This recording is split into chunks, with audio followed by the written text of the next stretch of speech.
What's up, everybody? I know that a lot of you are looking forward to a response video regarding TRKA. So now all of a sudden I'm responsible for everything that happens on TRKA. It's such a funny world in YouTube, but fortunately it's very hard to drag me down these days. Got a lot of good things going on personally. Channel's done very well. I can't tell those that thought that I was coming out upset, crying or whatever, that on my channel, man, there's just full adults there. Okay, these are paid members. They're adults. They understand we're playing high risk, high reward stocks. As you saw yesterday, a lot of people rushed to judgment on the stock, and as you can see today, it had a little recovery, like I titled immediately on my live stream today. So it kind of got just under what, 50 cents, 49.90. We'll call it 50. For those that maybe were still a little uneasy, you could get out of the stock if you took a small hit because you just held on too long. You were able to maybe just get out on a small loss. I'm still all the way in, but I scalped the stock. My average is not terrible, so I'm not at this point down very much money. And you would know that if you're on my live stream, because you know my exact average and you know the exact amount of shares that I own. I do want to point this out, guys. The way YouTube works is, or the way the stock YouTubing is working these days, from what I see, is you've got bearish channels and you've got bullish channels. Okay, just like when you go into your comments and you're looking for some sort of opinions based off the multiple comments at Webull, YouTube, Stock, Twitch. We all know everybody's doing this. I do it myself. We all do it, right? So what is the common behavior that you see? If a stock is going to probably go down, you're going to see a lot of bullish commenting, right? If a stock is going to go up, you're probably going to see a lot of bearish commenting, right? So YouTube is kind of the same way. So the bearish channels are going to come out with kind of an I told you so moment. Come watch me, because I warned everybody that a stock that went up 700% was going to drop, like as if nobody knew that.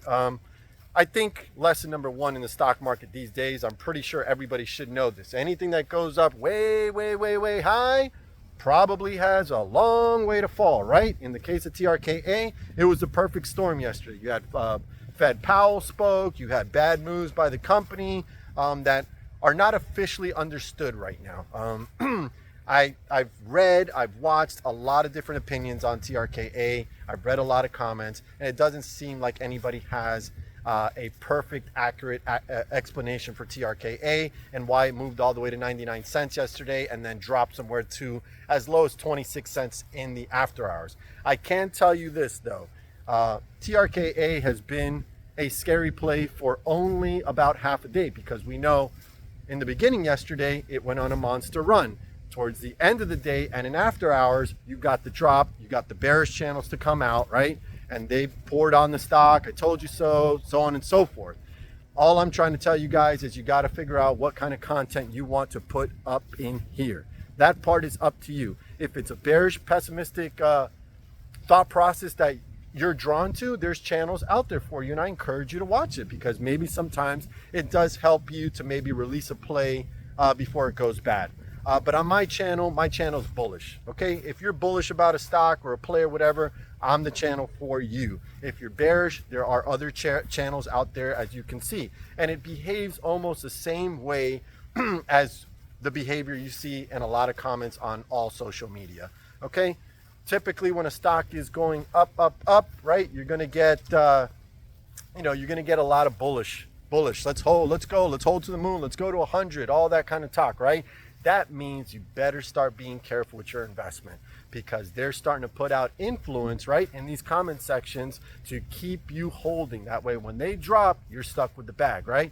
And on the other end of the spectrum, if you're seeing too much bearish news, like in the case of TRKA, once it dropped to 26, you saw only bearish commenting across the board, all over the place. YouTubers were piling in on it. Commenters were piling in. Bearish, bearish, bearish, right? That only told me, you know what? I'm not selling now. Let me hold, because it's probably going to have a pump back up, which it did, right? I'm still in. 50 cents wasn't enough for me, but my average is about 55 cents. So there's no need for me to go anywhere right now. I want to see how it really, really settles out. So that's basically it, guys. You just got to decide, what do you want to put in your brain when you watch YouTube, because it will affect you. It will affect you 100% without a doubt. Whatever you watch is going to reflect in the decision that you make with your stock, whether you hold it too long or whether you sell it too early, whatever the case may be, or whether you take a loss, so on and so forth. I can only represent my channel and my channel members, and I can tell you this, my channel members know all of this stuff very well. There was no issues this morning. There wasn't anybody upset at anybody. They understood this was a very strange situation. It seems like the stock market teaches us something new every so often. Another dirty trick that can be played that can ruin a great run on a stock, and so on and so forth. But to close this video out, I just want to tell you, I want to represent my channel accurately, okay? I am a bullish channel. I cover multiple plays. They're likely the plays you're already starting to learn about on social media. And we watch the momentum. We try to get in safely and get out safely. Typically, every stock that we talk about, most of them, we'll call it most of them, has a nice run up for you to grab some money. If you did not do that and you decided to hold too long, in the case of, for instance, TRKA, a lot of people got out in the 90s to 80s yesterday. Okay, they knew that I got out. I don't know what the problem was. I was in at 74. I got out at 94 pre-market. I jumped back in for a second run at the stock. So everybody on my channel, I'm sorry, I had to pause it real quick. This dog comes out and it just loves to bark. So on my channel, everything's fine. Nothing new to see here. We understand everything in the market is a pump and dump. We understand once you're up real high, there's a long way to drop if the drop comes. And typically they always come. So once again, before I close the video, I will reiterate, my channel is a bullish channel. If you're looking at a stock and you're looking at buy shares and it's popular and it has a ton of volume and there's a bunch of movement, come onto my channel. I'm likely covering it with the rest of my members and we're likely making money off of it. People on my channel already made money off of TRKA, okay? A lot of people understood to take profit early on. I think the problem mostly was on people that had tried to go to the well too many times, including this guy, okay? I am reporting to you that currently right now, I'm not down a lot of money on TRKA, but I am down. And it's because I went to the well too many times. I had already made some money, wasn't a lot, but I got in late on the play. I was in another play, okay? But other people took profits. I have a member that made a lot of money already, but lost a lot of profit, right? That they could have gotten if they would have gotten out earlier, and whatever happened with TRKA didn't happen. So guys, thank you very much for watching this video. Johnwicksnipin is out.